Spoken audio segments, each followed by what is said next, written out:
All right. Welcome back to the Copywriters Podcast with your host, the world's greatest copywriting coach, David Garfinkel. David, how you doing today, man? Nathan, I'm good. How are you? I'm doing fantastic. And apparently we have a very special guest on the podcast, a surprise for the listeners today. Yes, we do. Today, I'd like you to consider yourself lucky, very lucky. We have one of the world's great teachers and practitioners of direct response copywriting on the show, Don Helpmann. You'll see what I mean about teaching in a moment when Don shares the most successful copywriting techniques he's learned in 45 years, techniques you may not be using yourself or not using as well as you could yourself, and as you'll see, it's costing you, but you can learn them here today. As a copywriter, Don's accomplishments are legendary. He's a 10-time, get that, 10-time, for many years, 10 times was an industry record that was unbeaten, 10-time winner of the Newsletter and Newsletters Promotion Award for subscription acquisition packages. That's about getting new subscribers to a newsletter, to pay money and subscribe. Not easy. Don's a copywriter who created the ads with the classic headline, "Speak Spanish Like a Diplomat." Those ads and other versions of it, like "Speak French Like a Diplomat," sold tens of millions of dollars worth of language courses in many languages for audio form. And I remember seeing those on airline magazines for years when I used to fly a lot more than I do now. Don's work has been featured in college advertising textbooks and professional collections, including $1 Million Mailings and the world's greatest direct mail sales letters. These days, Don's officially retired, but he still does pro bono marketing, consulting, and fundraising work for nonprofits and friends businesses and professional practices. Also, Don's the author of a very valuable book, The Versatile Freelancer, which he'll tell us about later. Naturally, there's something I'd like to tell you about right now. Copy is powerful. You're responsible for how you use what you hear in this podcast, and most of the time, common sense is all you need. But if you make extreme claims and or if you're writing copy for offers in highly regulated industries like health, finance, and business opportunity, you may want to get a legal review of your copy after you write and before you start using your copy. My larger clients do this all the time. Don, welcome. Thank you. I've been looking forward to this for so long. Happy to be here. Great. We are old friends, and I was tempted to say that I envy you being in California. I'm in New York, and it's chilly and gloomy outside. Picking up from your point about my big theme is the most successful techniques I've learned, and these are principles that give copy its power, its persuasiveness, that lead people to read, that motivate them to become involved and make the purchasing decision. But I found throughout my career, and even now, as I review copy for others and sometimes help them, they're often overlooked. And so I want to talk about at least 3 of these principles and why they're often omitted. My view is that it's because they require work. It requires some time and effort and thinking. And people don't often put in that effort. So I'm going to try to show you some of these principles and how you can apply them to your own copy. That's great. I would agree with you. I would also think there are a couple other reasons people don't use them. One is they don't know them, but there's a much more pernicious reason, and that is people think they know them, and in fact, they're misinformed or they don't know nearly enough about them. So one of the things I've always appreciated about you is your thoroughness, and you're also very good at getting to the point of what matters for readers and what matters for the people we're writing for as copywriters, the clients. What's your first big picture principle? So the first one is human interest. And there are many ways to express this. We could also say finding the inherent drama in the subject, storytelling. And storytelling seems to be back because we've got all these podcasts and radio shows, The Moth, the New Yorker Radio Hour, Selected Shorts, TED. So it proves, I think, that there is a fundamental need and desire among people for stories. But in my view, it's not so much a resurgence. It really never went away. My favorite example of this from my own work is a newsletter called Cardiac Alert. And this was published by Tom Phillips, who at one time had the largest newsletter publishing company in America. And I did, in the package I wrote for him, along with the main letter, there was a smaller, what we call a lift letter. And on the outside, it said, in handwriting, when I was 16, my father died of a heart attack. And then inside, we told the story that this happened to Tom, and it was devastating for him. But then years later, he had a chance to acquire this publication that helped people take care of their hearts and avoid these problems. And so it was a sort of loop closing thing built on a very dramatic personal situation in his own life. And the package was never tested with or without the lift letter, but Tom was convinced that it worked, and it became something of a classic. And he once told me that no matter what they were, even if they were sending out other people packages written by the copywriters, they always included my lift letter. So there's an example, and I got it from interviewing him and probing for these details. Another example was something I didn't write, but I was asked to critique it by a nonprofit organization, which was doing a direct mail fundraising appeal. And it was a first-person story about one of their staffers who was born in Vietnam. And then he left. He became disenchanted with the government. He started reading Western works, especially economists, and he fled the country. But that's about all it said. And I thought, oh my God, they're overlooking so much. How did he escape? Was he in danger? Did he leave his family behind? And now that he's working in a kind of political organization, is he doing anything to help his family and the people he left behind? But none of that was there. And I think it was because nobody bothered to ask these questions. So that's what I mean when I say that finding the human interest element, the drama, takes work, it takes effort, and you have to know the right questions to ask and keep probing. I love that. I love both of those stories. Let me ask you a little bit about the Vietnamese man who escaped and came to America. And I'm assuming he was more in favor of capitalist and entrepreneurial ideas than what he found in the communist environment in Vietnam. Is that correct? Yes, that's exactly right. They actually name Milton Friedman and Henry Hazlitt and all these libertarian conservative writers. And again, he noted that this was so different from the propaganda that he was indoctrinated with. But again, there's no dialogue. Did he ever get into an argument or was threatened? All of that was missing because nobody did that legwork. So, Don, you're in New York, and you could probably go downstairs to a bagel shop and order something, and in the time from when you walked in the door to the time you paid for your order, 3 stories have occurred, either in somebody telling it, or somebody spilling food, or somebody causing a ruckus. It's like your life is surrounded, I would think, by stories so much that you don't notice it, just as we don't notice the beautiful California sunshine. We just take it for granted sometimes.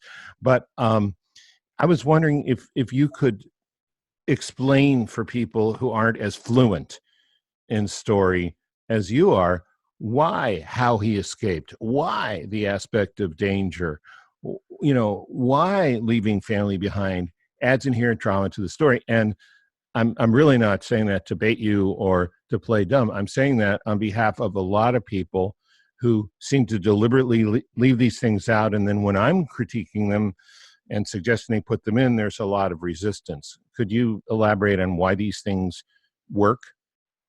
Well, I was just thinking of Steven Spielberg was supposed to bring back the show from decades ago called Amazing Stories. And you can find the opening on YouTube where there's like a caveman millions of years ago around a fire, and he's entrancing his listeners with a story, and then it leaps forward to the present day. So the point is that this is an inherent desire for stories, is kind of an inherent need among humans.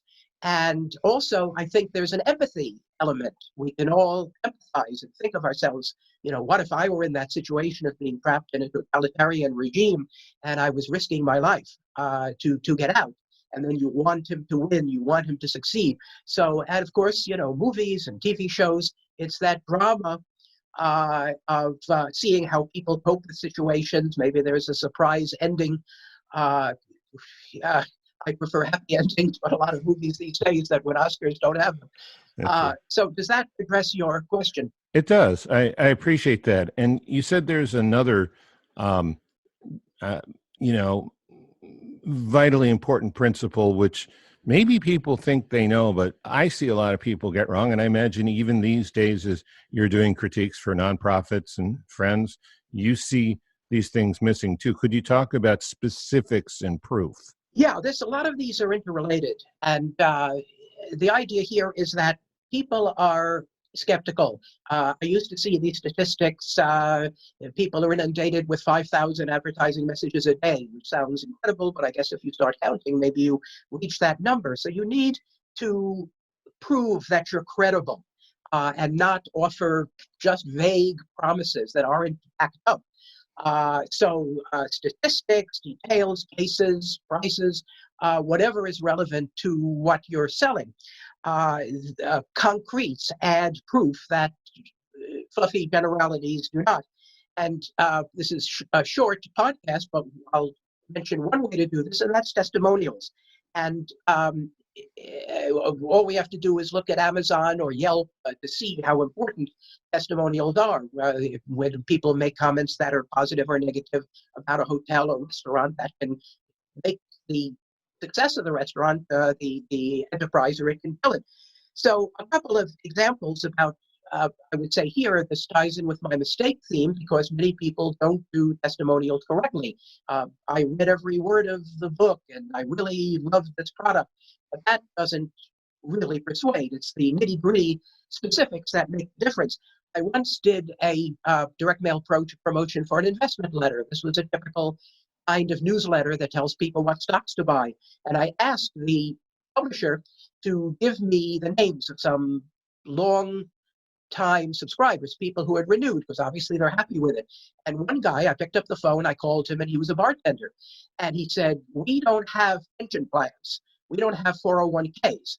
But this newsletter gave me the recommendations I needed to build a portfolio that will take me into my retirement." So I think just the fact that he was a bartender, I mean, you immediately have that image.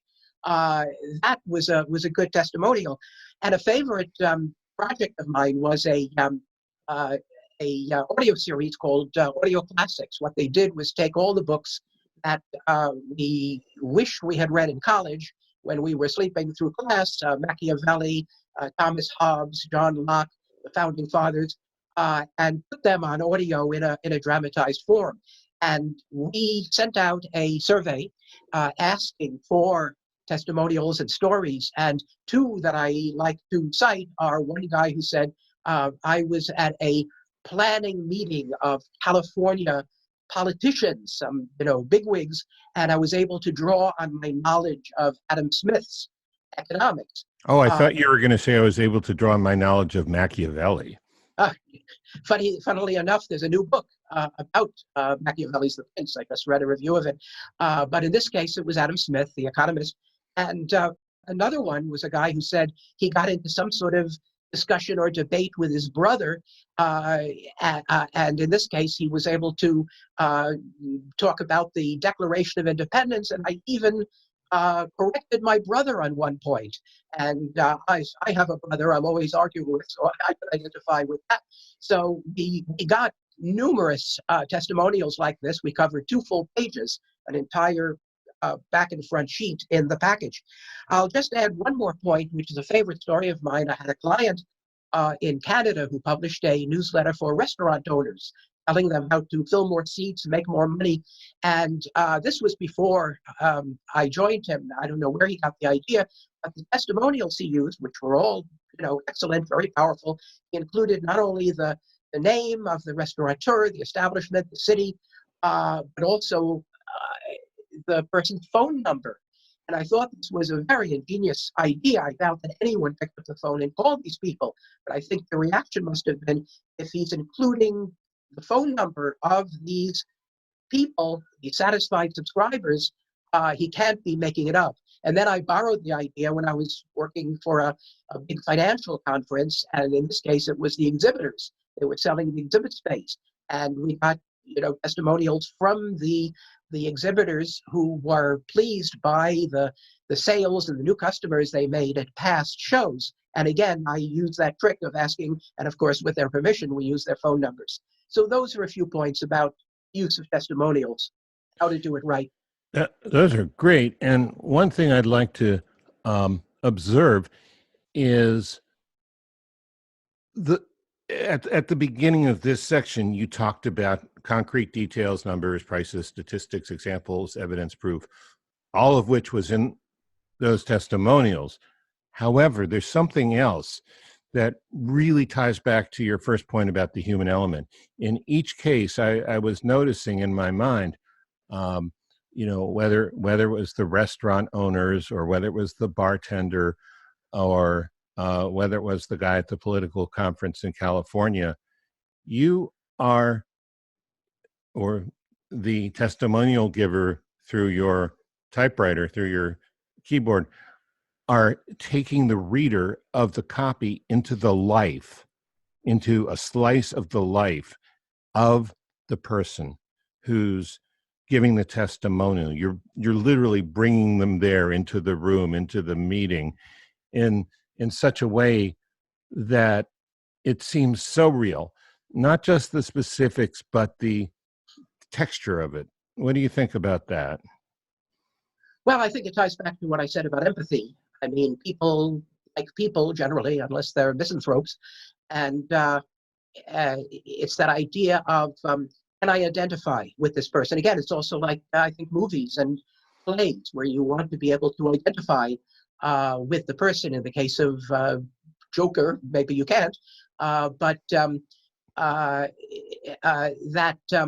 sense of, this is a person like me, and I have the same problem. And if the client's product, in my case, of course, I worked for a lot of newsletters, magazines, books that were how-to, informational, and addressed to solving a particular problem. And the prospective customer might say, hey, if this helped him or her, perhaps it can help me as well. So there's that sense of identification. That's awesome. Thank you. Let's briefly cover your third point about free information, which is now called content marketing.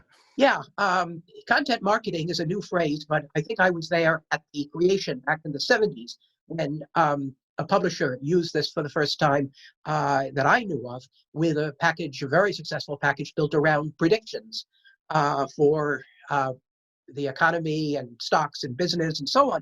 And the idea here ties in with the earlier points about establishing credibility. So with content marketing, free information, you're offering something in the copy that can help the prospect, and you're not saying, pay us and we'll give it to you. It's right there. So if it's like investment, you're not saying subscribe and we'll tell you the next Apple to buy, but you're actually telling him what the stock is and what price to, and that is just irresistible. It lures people. And similarly with health, you tell them that if you have this problem, COQ10 might help you, and but you might say you have to subscribe for the dosage and side effects. So that's a pretty tempting way to do it.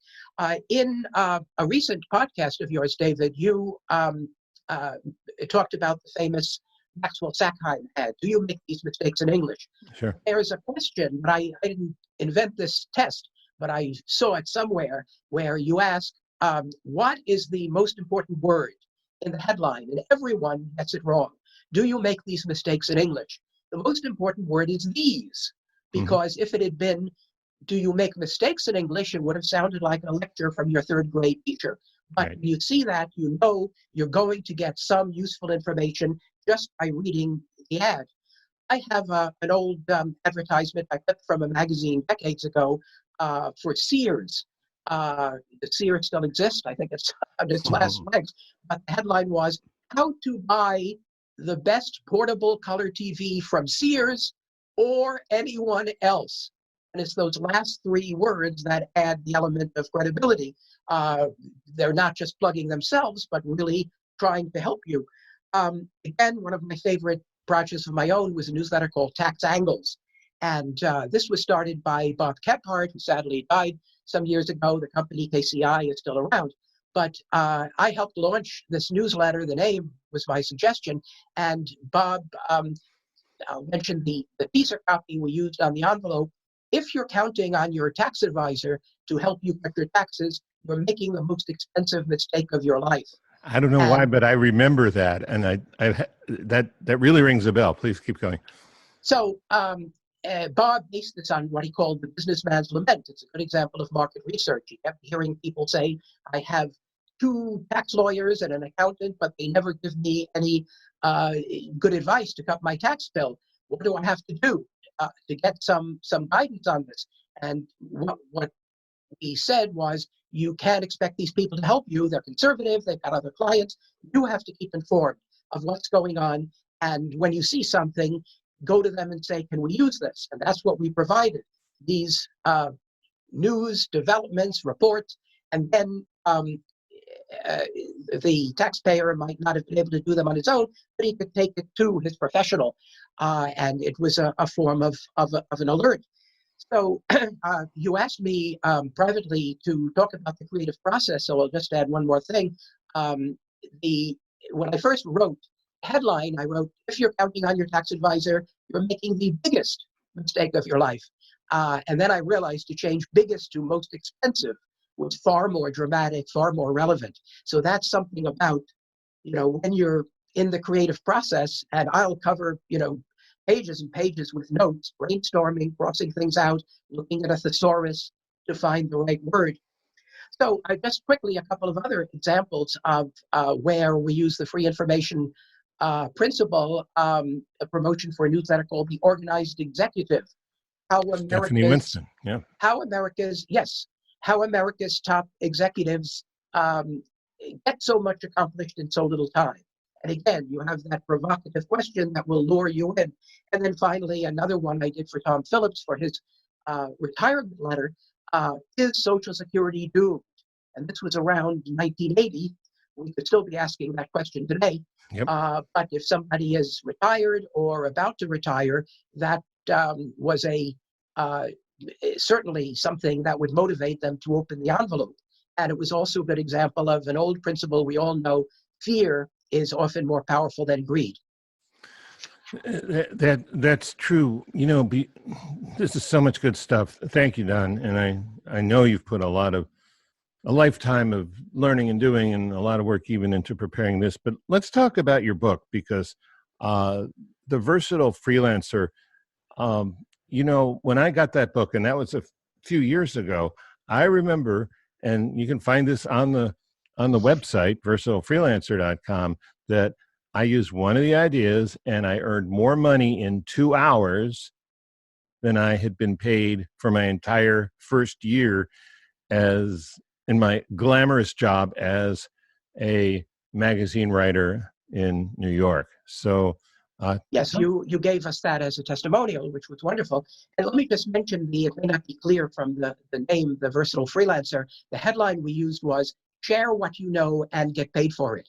So the idea is that, if you haven't written any copy yet, or you haven't started in your profession, this won't apply. But if you've been around for a few years, you've been around the block, you have knowledge and experience that's worth money.